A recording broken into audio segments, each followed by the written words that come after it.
So there was a moment, the night that Putin decided to invade Ukraine, there was a moment where he was talking to fellow government officials. This was some sort of a press conference here.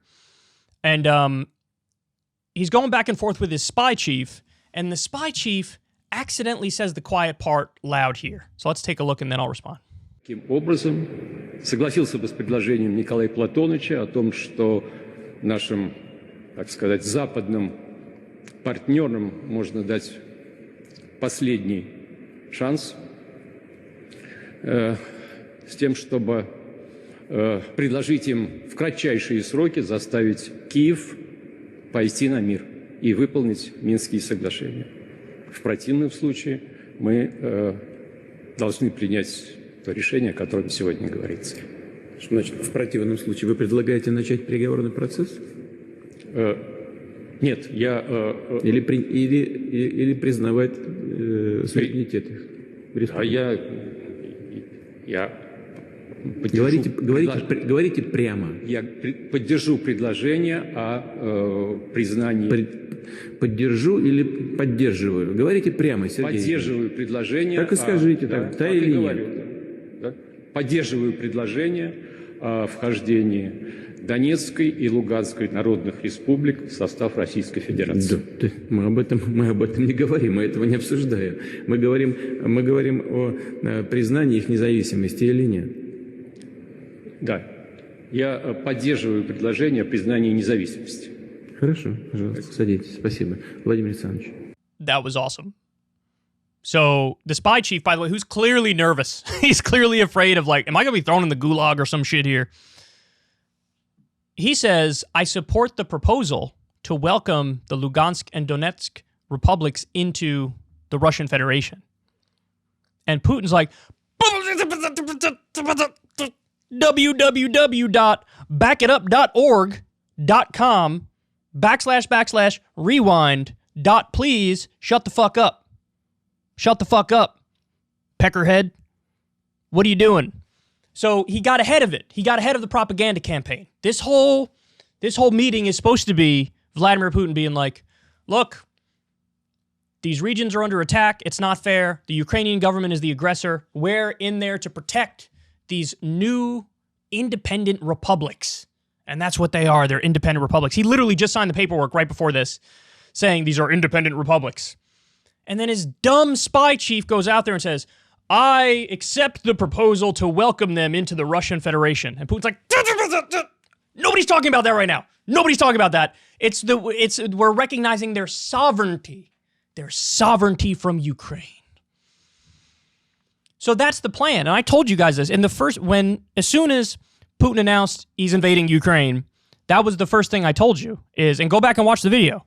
I said, here's my prediction. These independent republics will eventually have a democratic vote on joining Russia, and they'll say, yeah, we're joining Russia. That's the whole plan from the beginning. This is what will eventually happen. So they got ahead of it, though, because Putin was like, all right, we all got to be on the same page. We all have to say we're recognizing sovereignty, because it's all a play. It's all theater for the international community to put a thin veneer of legality over clearly illegal actions. That's what it is.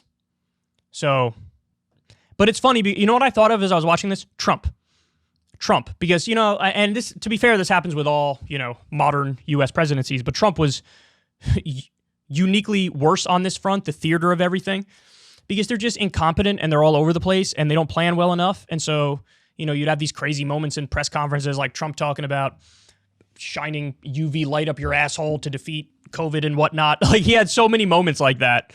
And this is like somebody who's part of Putin's administration who's like just missed the memo and thought, we're adding them now as part of Russia, right? And Putin's like, no, you idiot. It's supposed to be about sovereignty at the moment. They're independent states. And by the way, final point, I brought this up before, but if you look at the map of Ukraine right now, what you see is the separatist-held regions in eastern Ukraine, Donetsk and Lugansk. The separatist-held portion of Donetsk and Lugansk, it's only like 40% of that region. So there's another 60% of what's now been declared independent states that are controlled by the Ukrainian military. So Putin is setting up a fight. He's setting up a fight to say, I'm being defensive. I'm not being offensive. Now these are independent republics. You're on the land of the independent republics. You got to get off the land, dog. And of course, internationally speaking,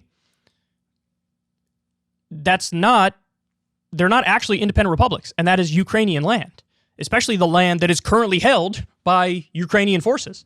And so it's setting up a showdown. And based off everything that Zelensky said, he's like, we're not going anywhere. And we're not sacrificing anything.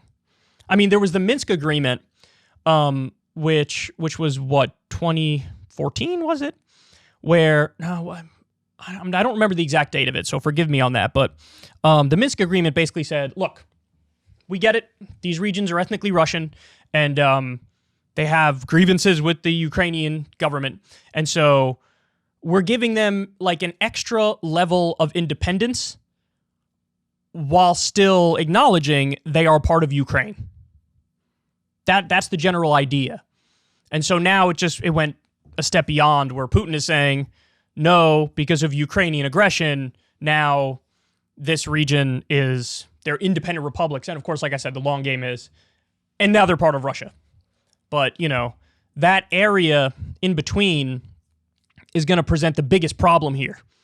The area that they claim is part of the independent republics, but is actually is currently held by Ukrainian forces.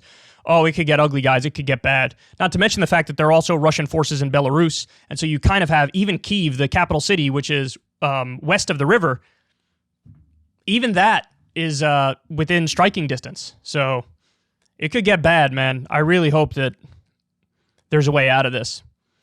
I really don't think there is at this late date. Like I said, I would come out if I was the West and announce, I would do the sanctions Biden did, because I think they're reasonable and proportional and they don't go too far and they deter without escalating. But I really think that, how many times have I done this rant? Do I really need to do it again? I really think that if the West said, okay, Ukraine is not going to be part of NATO, there you go, that would be the best chess move you could do.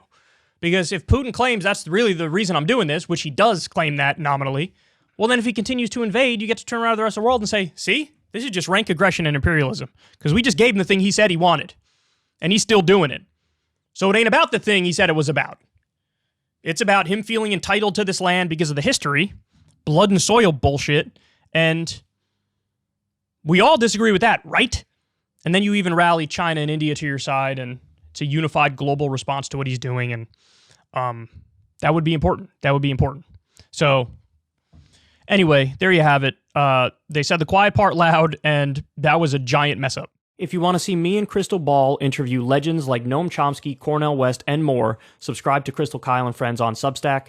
$5 a month gets you the video version a day early. Remember, we take 0 ad dollars for this podcast. Or you can sign up on Substack for free and get the audio version a day later. Link in the video description box below.